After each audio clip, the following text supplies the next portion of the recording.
practicing Tonglen. Stop sending and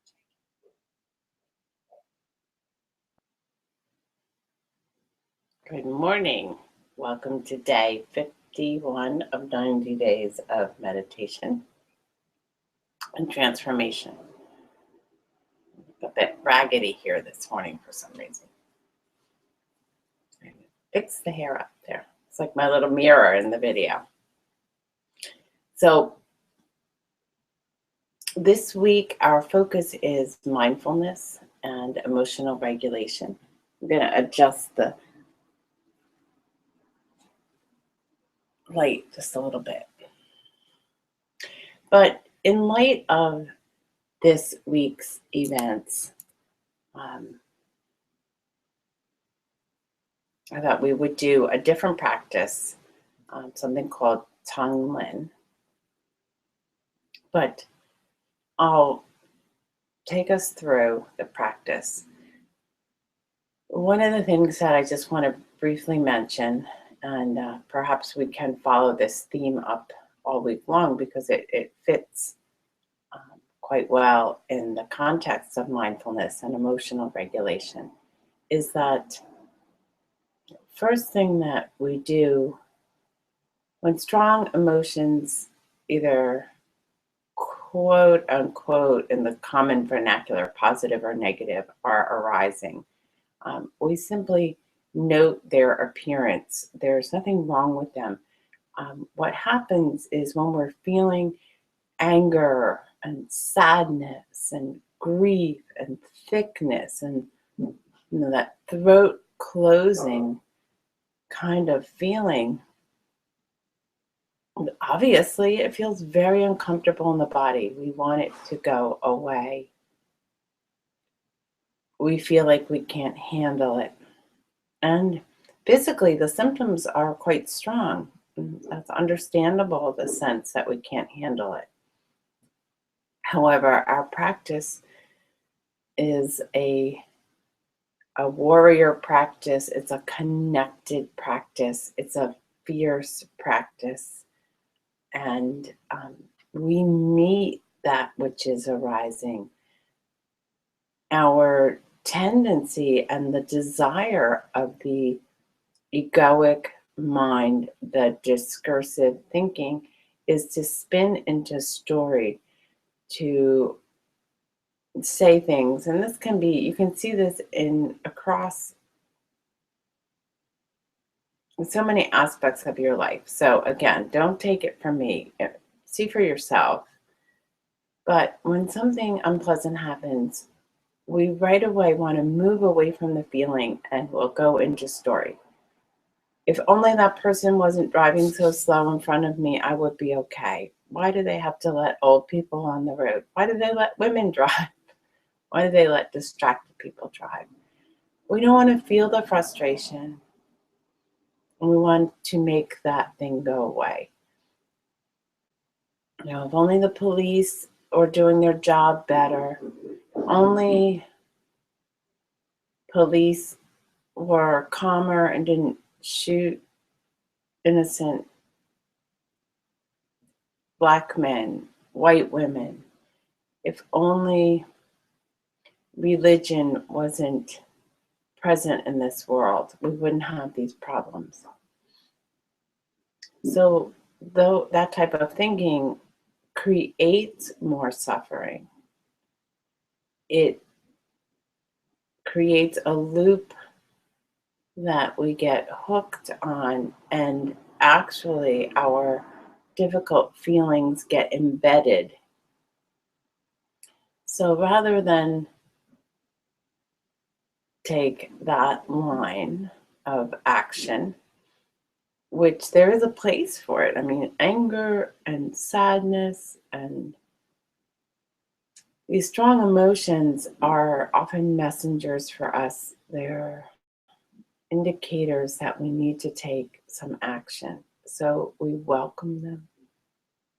We stand by them. When we feel settled and resourced, we can ask them, what is it that you're wanting from me now? Sometimes anger will just block us from noticing our deep sadness and woundedness because that feels so unpowerful, and anger feels so much more powerful. But usually underneath it all, it's just a sadness and a disappointment. And that is what connects us as humans. We all feel these things. When we know what it really feels like to be sad, without a story about sad, sad me, we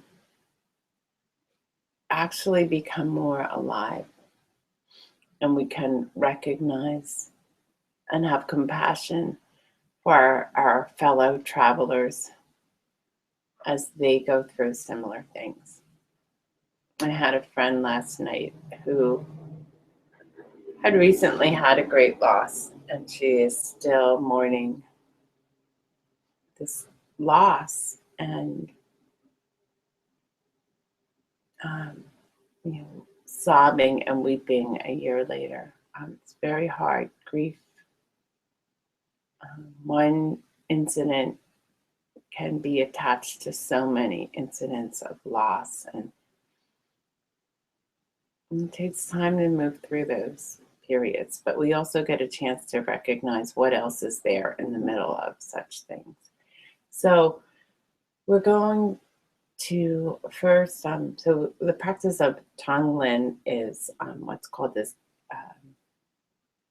giving by taking. And what we do is we actually go into the felt experience of the emotion, not the story, but the as we've talked about so much these days, the felt experience, like the thickness, the tightness, the where it's lodged in the body. So first thing we do is find our seat.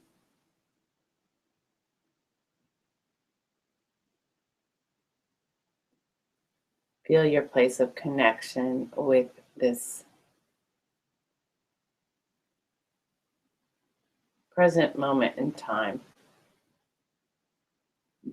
So feel the points where your body is making contact with the surface below.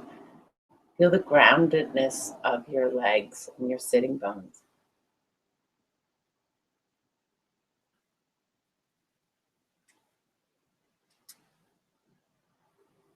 Feel the strength of your upright back.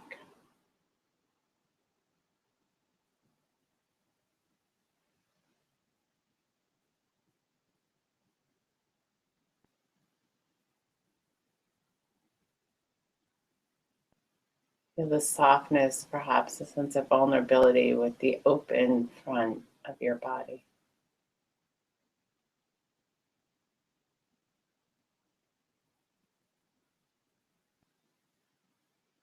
Feel the natural rhythm of your breathing.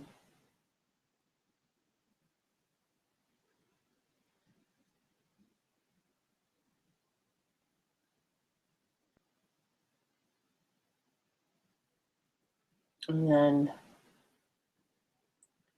feel into or imagine first. And we're not developing in this practice any compassion or story about how to forgive or understand. We are just feeling. So, feeling into the imagined grief of those that were present in Paris, in Beirut, any place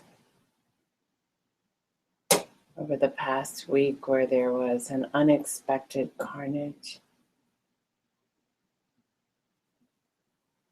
That is feeling that horror and shock in your body without the story, just feeling it. And as you breathe in, feeling that sensation, and as you breathe out, feeling relief. So we breathe in the suffering and we breathe out transformed relief.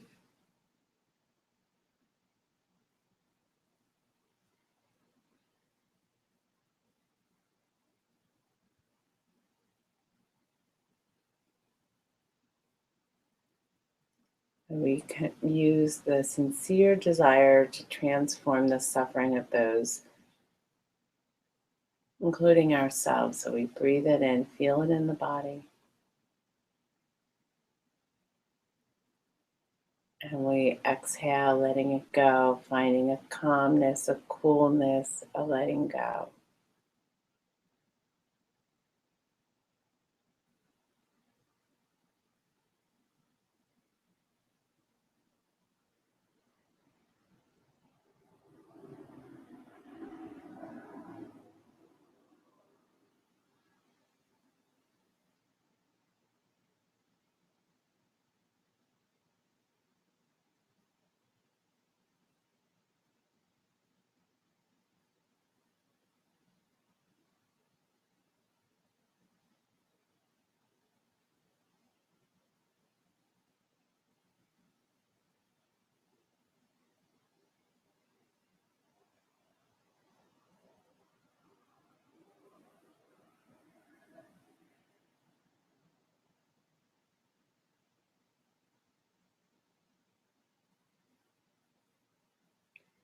And then bringing to mind the people that were shot, killed, maimed, that actually died.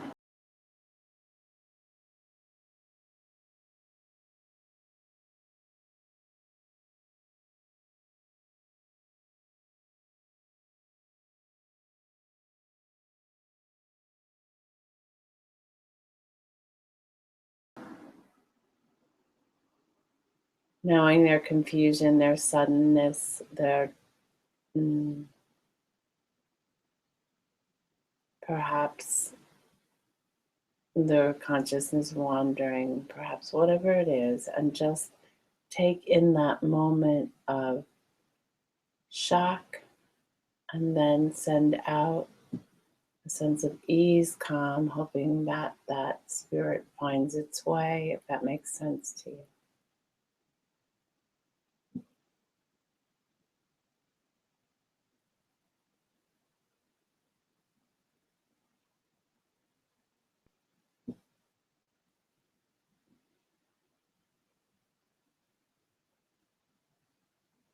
And sending love to those who have gone on.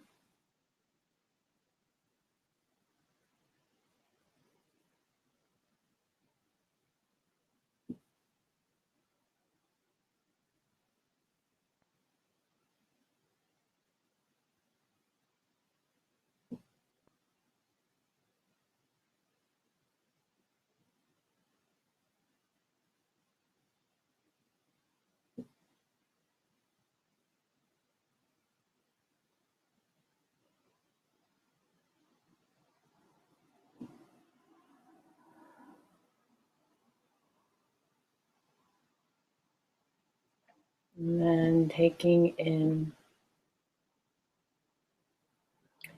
the felt sense of suffering for the hopes and the dreams, the people of Paris, the people of Beirut, people of Syria and Iran and Iraq and Africa and the community leaders in the poor neighborhoods.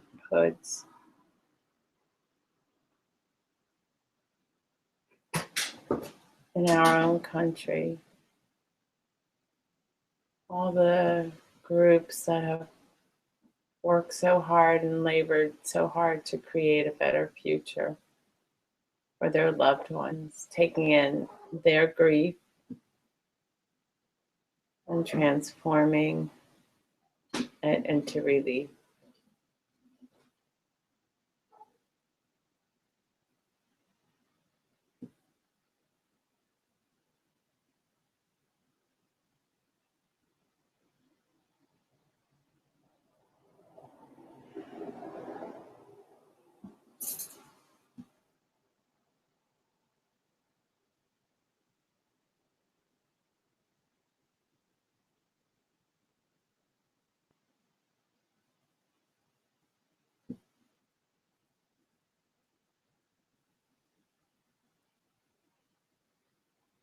Really feeling the sense of coolness and ease on the out breath.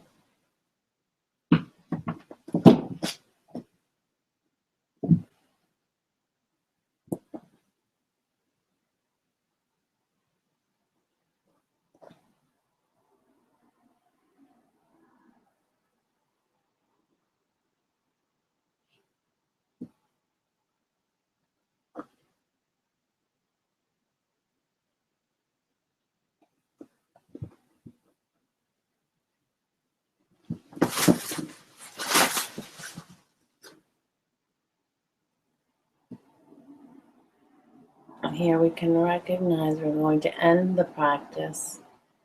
We can recognize that nothing is so solid and permanent as we think it is. We can meet that which we fear most. And we can feel that even in the midst of great suffering, there is some ease there. We have a path that can transform our suffering. We can meet that suffering. We don't need to pull away from it. We can be kind and compassionate to ourselves, no judgment. There is no circumstance which is unworkable.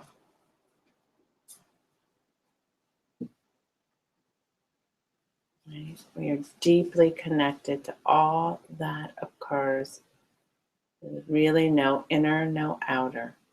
What seems to be happening out there is often happening in here.